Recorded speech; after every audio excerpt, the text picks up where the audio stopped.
بسم اللہ الرحمن الرحیم۔ شروع اللہ کے نام سے جو بڑا مہربان نہایت رحم کرنے والا ہے۔ مولا علی علیہ السلام کی ضربت کا واقعہ۔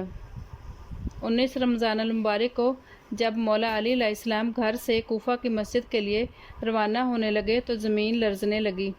مسجد کے دروازے ایک دوسرے سے ٹکرانے لگے۔ ملائکہ، چرند پرند چیخو پکار کرنے لگے۔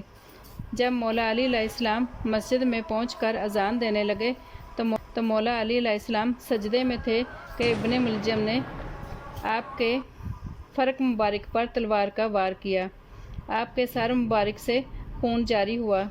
آپ کی داڑھی مبارک اور محراب خون سے رنگین ہو گئی۔ پوری مسجد کوفہ میں کہرام مچ گیا۔ اسی حالت میں حضرت علی علیہ السلام نے فرمایا، رب کعبہ کی قسم، میں کامیاب ہو گیا۔ پھر سورۃ طٰہٰ کی اس آیت کی تلاوت کی۔ ترجمہ: ہم نے تم کو خاک سے پیدا کیا ہے اور اسی خاک میں واپس پلٹا دیں گے اور پھر اسی خاک سے دوبارہ اٹھائیں گے۔ اتنے میں مسجد کوفہ والے مولا علی علیہ السلام کے ارد گرد جمع ہو گئے۔ کچھ مولا علی علیہ السلام کے سر سے خون صاف کرنے لگے اور کچھ اس بدبخت کو تلاش کرنے لگے۔ مولا علی علیہ السلام نے فرمایا، اے میرے بیٹے حسن، تم نماز کی امامت کراؤ، نماز مکمل کراؤ، اور مسجد میں تمام لوگوں نے نماز پڑھی۔ جیسے ہی مولا امام حسن نے نماز مکمل کرائی تو عبد الرحمن ابن ملجم، جس نے مولا علی علیہ السلام کے سر مبارک پر وار کیا تھا، اسے آپ کے چاہنے والے آپ کی خدمت میں لائے اور کچھ شہد کا شربت مولا کے لیے لے کر آئے۔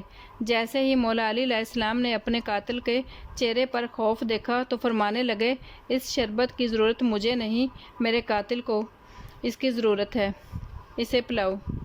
پھر آپ نے اپنے بیٹوں سے فرمایا، اے بیٹو، چلو مجھے اپنے گھر لے چلو۔ جیسے ہی مولا کو گھر کی طرف لے کر جانے لگا تو مولا علی علیہ السلام نے اپنے بیٹوں سے فرمایا، اے میرے بیٹوں، میرے چاہنے والوں سے کہو وہ واپس اپنے گھروں کو لوٹ جائیں۔ ان میں سے ایک کہنے لگے کہ اے بابا، یہ تو آپ کے چاہنے والے ہیں۔ مولا علی علیہ السلام نے فرمایا، میری ضربت کی خبر میری بیٹیوں کو پہلے ہی جا چکی ہے۔ میں نہیں چاہتا کہ جب میری بیٹیاں مجھے دیکھ کر زارو قطع روئیں تو میرے چاہنے والوں تک میری بیٹیوں کی آواز جائے۔ سب چاہنے والے گھروں کو لوٹ گئے اور جب مولا علی علیہ السلام کو گھر لایا گیا، تمام بیٹیاں مولا کو دیکھتے ہی زارو قطع رونے لگ گئیں۔ مولا علی علیہ السلام نے اپنے بیٹوں سے وصیت فرمائی،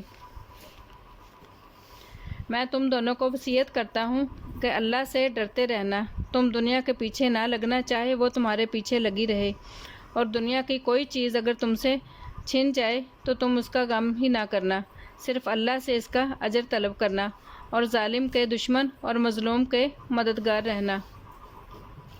دیکھو میرے بدلے میں صرف میرا قاتل ہی قتل کیا جائے۔